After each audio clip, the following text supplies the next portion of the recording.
Today we're talking about one of the most important applications for teaching online, which is Zoom meetings. Let's open it. Once you open this application, it looks like this. Let's start a new meeting. Click on Start.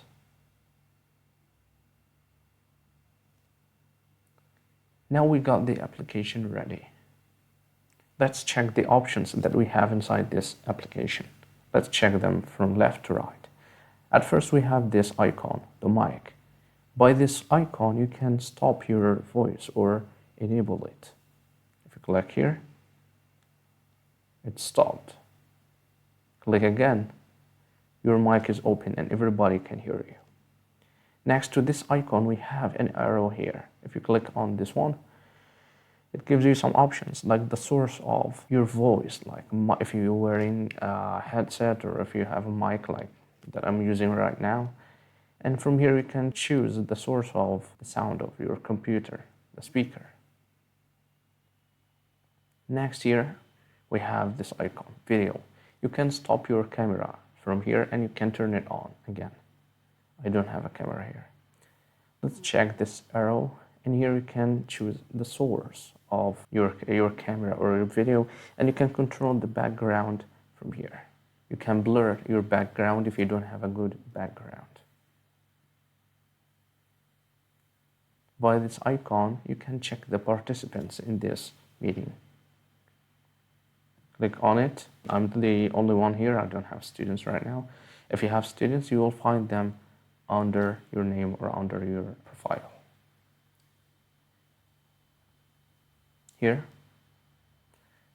you can copy the link for this meeting. Click on copy the invite link. Now you got the link copied to your clipboard. You can send it to your students. The next icon, which is called React. If you click on this icon, you will find a group of emojis or reacts that we can use in our application.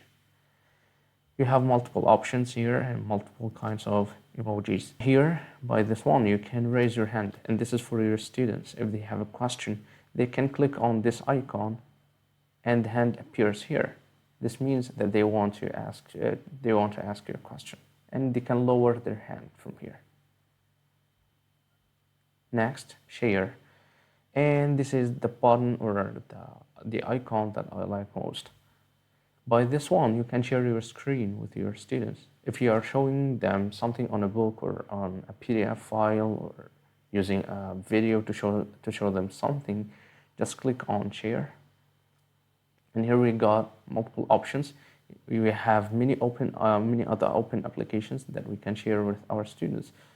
If you want to share everything that you are doing on your screen, you can click here on screen, which is already clicked on. After that, you click on share. Now you are sharing everything with your students. If you're opening a file, they can see it. If you're using a video, they can see it. After you have shown them, you can click on stop sharing. Now nobody can see your screen. Next, more here. You can record the video, you can use some documents, you can write some notes for you, and you can share them with your students. And after that, we got a whiteboard, but I prefer to use another application for whiteboard like Microsoft Whiteboard.